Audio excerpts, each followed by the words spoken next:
ازيكم يا اخواتي؟ عاملين ايه؟ يا رب دايما تكونوا بخير. قبل اي كلام صلى على النبي عليه افضل الصلاه والسلام. الدعم الايجابي لاخواتنا الفلسطينيين، اللهم كن لهم عونا ونصيرا. طبعا قبل ما ابدا اي حاجه، ما تنساش تعمل اللايك الجميل والكومنت الحنين وتشترك في القناه وتفعل زر الجرس علشان يوصلك كل اشعار تخمين. ويلا بينا على النسخه بتاعت النهارده. انا جيت. اقسم بالله رجع لك بتحديث نسخه اليوم، نسخه جمدان. فركز معايا في الشرح من الاول للاخر علشان تعرف الباسورد وتعرف تشغل رقمك. طبعا مبدئيا كده ندخل على النسخه.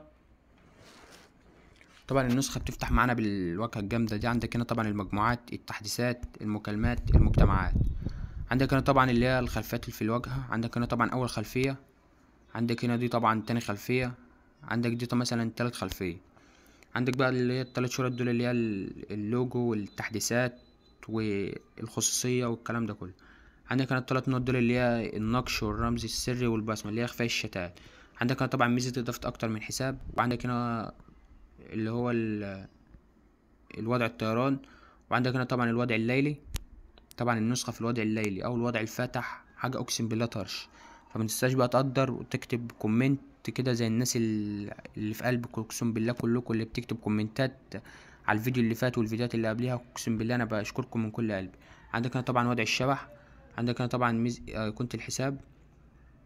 عندك الثلاث نقط دول اللي هي الخصوصية والتحديث والإضافات وجدولة الرسائل والرد التلقائي والإعدادات.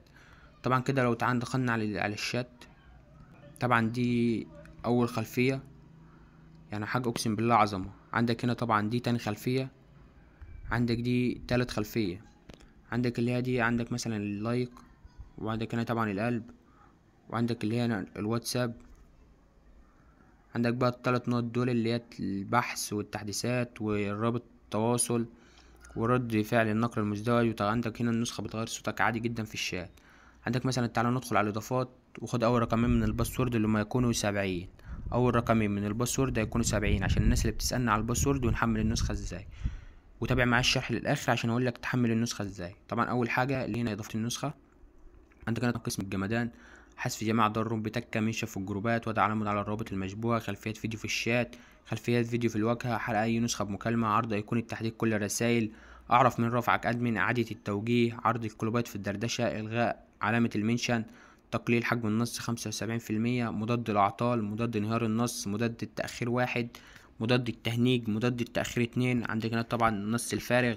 عندك هنا طبعا مضاد الانهيار النسخة. عندك هنا تفعيل رسالة الانستا. عندك هنا كل الرسائل ستظهر مؤقتة، يعني أول ما تفعل الزرار دوت أي رسالة أنت بعتها لأي حد هتبان إن الرسالة إيه مؤقتة وبعد شوية تتمسح. وعندك هنا طبعا إلغاء خطأ البوت، مضاد خطأ المكالمات، مضاد التهنيج الشامل، تقليل النص، مضاد مناعة ضد الردود، إلغاء جهة الاتصال، إلغاء التهنيج، عدم استقبال أي ملصق، إلغاء صفحة الويب، إلغاء تفعيل الروابط. عندك هنا لون الروابط. عندك هنا طبعا اللي هو حول التطبيق اللي هي النسخة طبعا آخر إصدار اهوت. وعندك هنا طبعا قناة على اليوتيوب ما تنساش تشترك فيها. عندك هنا طبعا قسم المطروشات. وثق رقمك من الحظر، حذف جميع الروابط، عكس رسائل طبعا الميزة دي اللي الناس طلبتها مني. وعندك هنا طبعا إلغاء الموقع، تقليل مساحة الذاكرة، تقليل مساحة الذاكرة 2، الحماية من النظام، الحماية من الواجهة، إصدار الإشعارات، إخفاء الأرقام غير مسجلة، إيقاف عرض الدردشات. عندك هنا حد أحرف الاسم، يعني عندك هنا تكتب الاسم مكون من أي عدد من الحروف، 30 حرف 40 حرف اللي أنت عايزه. عندك هنا طبعا حدد أحرف الحالات. عندك هنا رسالة غير مقروءة. عندك هنا مضاد التهنيج، منع التهنيج، إلغاء الصور. وعندك هنا طبعا حظر الصور. هنطلع كده وندخل على خصوصية المستند. عندك هنا طبعا إزالة عنوان المستند وإلغاء المستندات. عندك لو رجعنا كده خطوة لورا ودخلت على قسم الوهميات، عندك هنا ارفع نفسك أدمن.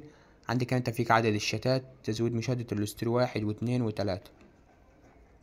عندك لو رجعنا خطوة لورا كده قسم البوتات، قطع نت بتسجيل، قطع نت برسالة، قطع نت بدعوة، الحماية من التهنيج، عدم التهنيج من البوت، الحماية من العطل، إخفاء النص في الشات، تعطيل الحماية، عدم التهنيج من قطع النت، عدم التهنيج من النسخة، مضاد الأخطاء، مضاد الانهيار، مضاد الأخطاء.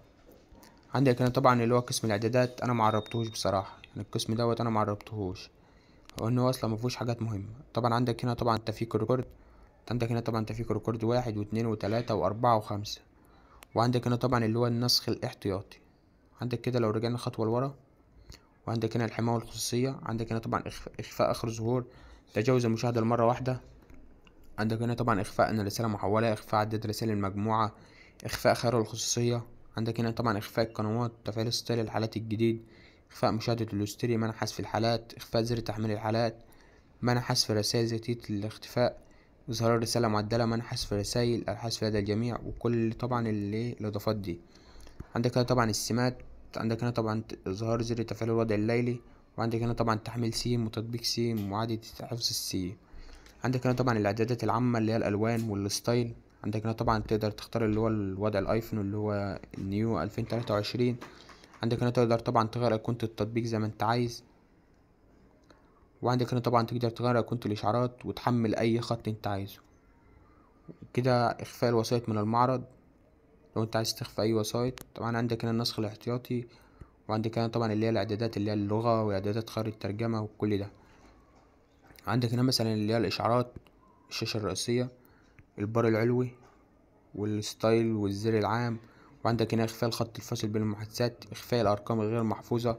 عندك هنا ما تم الاتصال به بكثرة. عندك هنا طبعا عندك طبعا هنا الإشعارات، النسخة بتستقبل إشعارات من بره وانت بره النسخة أصلا. وعندك هنا طبعا شاشة المحادثة. وعندك هنا طبعا الصور وستايل المنصة وإرسال رسائل مخفية والتأكيد قبل إرسال الملصق. وعندك هنا طبعا إخفاء التاريخ والاسم عند نسخ الرسالة، إخفاء أيقونة جانب المشرف، أيقونة مشرف المجموعة. عندك هنا إظهار إشارة المنشن في المجموعات، الرد التلقائي عند إشارة المنشن، حذف جميع الأعضاء المجموعة. طبعا عندك هنا إدارة الرسائل، الرد التلقائي وجدولة الرسائل ورسالة جماعية والرد السريع. وعندك هنا طبعا من قام بحظرك. وعندك هنا طبعا إعدادات الوسائط، إرسال صورة بوضوح عالي، إرسال فيديو بوضوح عالي، إرسال صوتيات أكبر من 16 ميجا بايت، إرسال الصور بلا حدود، ورسال المستندات بلا حدود، وزيادة حجم الحالة حتى ساعة. وعندك هنا طبعا عرض الاستوديو. وعندك هنا طبعا تنظيف المخالفات والويدجت والتحديثات وحول التطبيق. وعشان ما اطولش عليك في الفيديو وكده نكون وصلنا لنهاية شرح النسخة، ما تنساش تعمل لايك على الفيديو وتشترك في القناة وتفعل زر الجرس علشان يوصلك كل جديد. وخد آخر رقم من الباسورد اللي هم يكونوا 50. آخر رقم من الباسورد يكونوا 50. أتمنى الفيديو يكون عجبك يا صديقي، وسلام، أشوفك الفيديو الجاي.